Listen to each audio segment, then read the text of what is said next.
Elidor by Garner. 5. The Mound of Vandwy.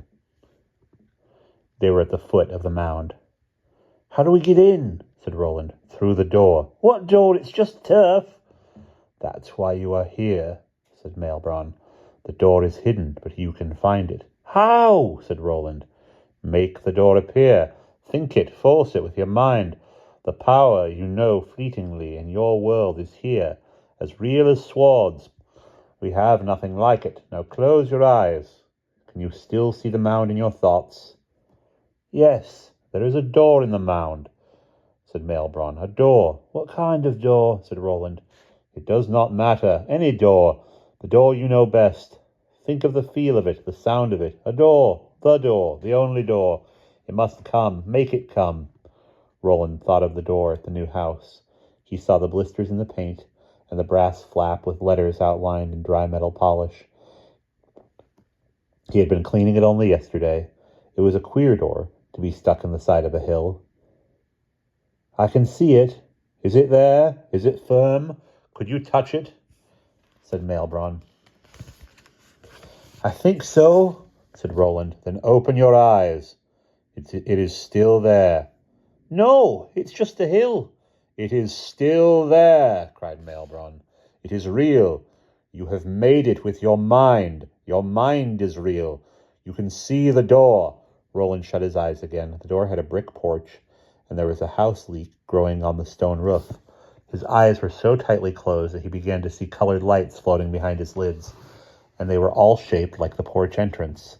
There was no need to think of it now. He could see nothing else but 3 miniature drifting arches, and behind them all, unmoving, the true porch, square-cut, solid. "The mound must break. It cannot hide the door." "Yes," said Roland, "it's there. The door. It's real." "Then look, now."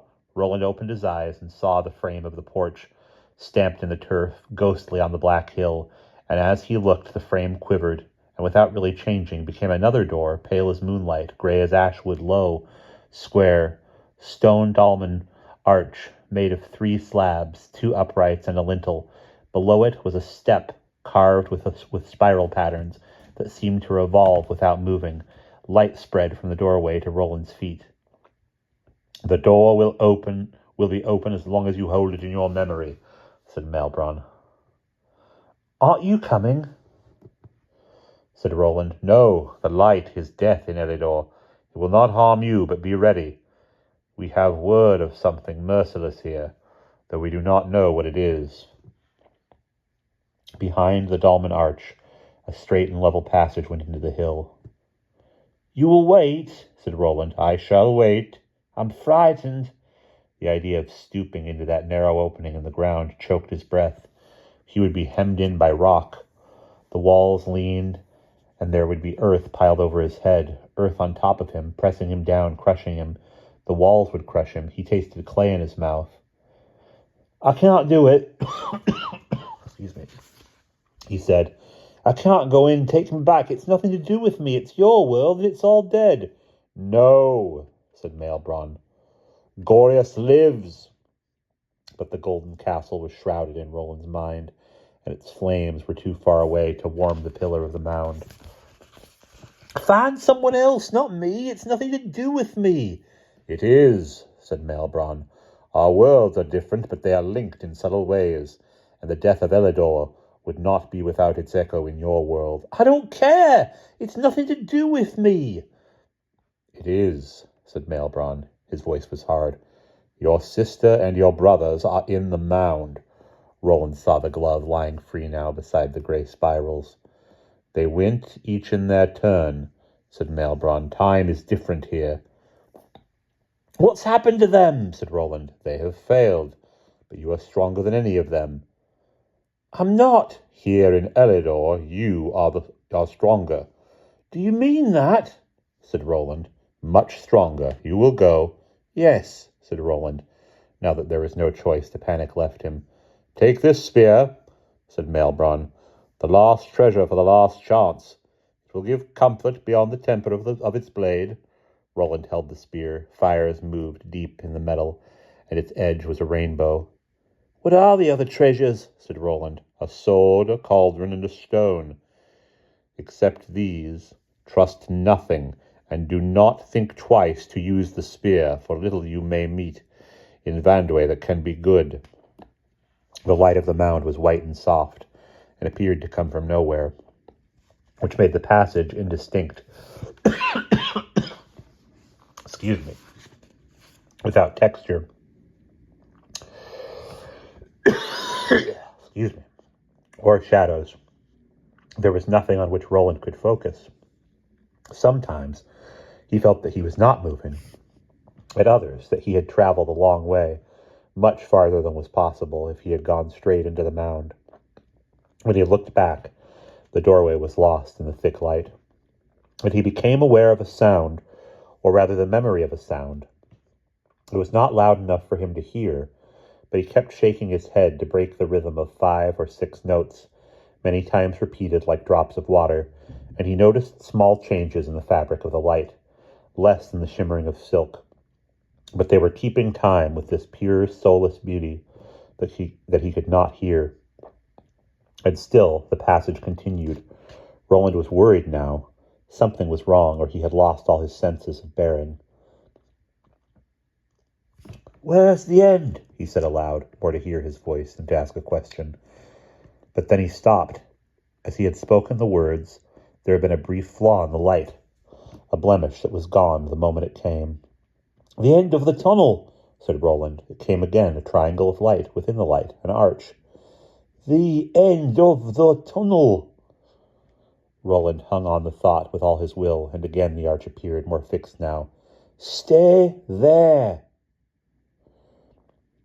He could breathe without its trembling, and as he moved, it drew nearer, and was rooted in the stone, and he came out onto a round chamber shaped like a beehive. "Helen!" She was sitting with David and Nicholas on the floor of the chamber, and all three were staring upwards. "Touch it, Roland," said Nicholas. "Listen to it." "It's the loveliest sound," said Helen. "I want to hear it again," said David. Their voices were without tone or feeling. Roland looked up. It was the most delicate, the most wonderful thing he had ever seen. A thread hung from the dome, and at the end of it was a branch of apple blossom. The branch was silver, and the blossom of crystal. The veins in the leaves and petals were like spun mercury. "It's beautiful," said Roland. "Touch the flowers, Roland.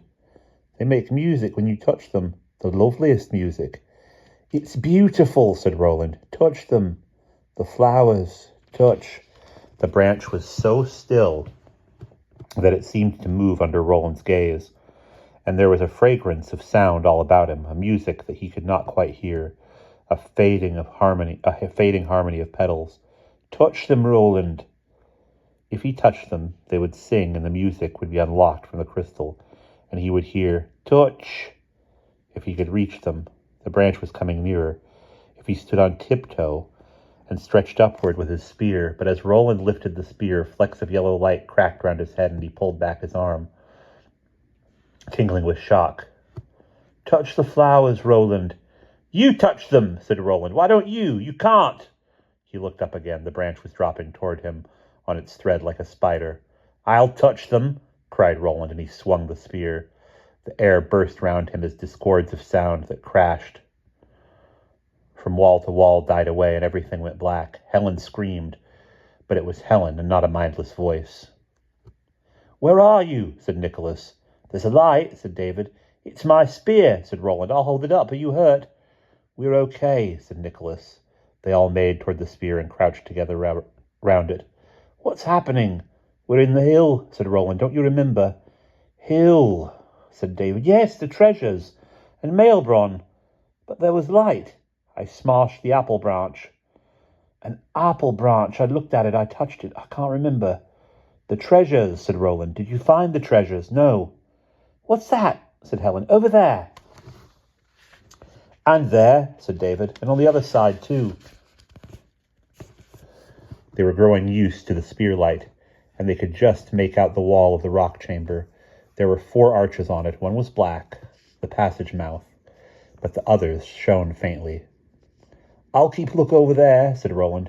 "You go and see what they are." This one's a small room, said Helen. So's this. Shadows flapped in the chamber like bats as the children stooped through the arches, and for a time all was silence. Roland stood alone at the entrance to the passage, holding the spear upright on the floor. Then the shadows began to move again. And toward him, from the archways, slowly and without a word, the other three came, and the darkness shrank before them. In David's hand was a naked sword. The blade was like ice, and the hilt of jewels and fire. Nicholas held a stone, golden, that seemed to be burning inside, and Helen was carrying a bowl, a cauldron with pearls above the rim. And as she walked, light splashed and ran through her fingers like water. And that's the end of chapter 5.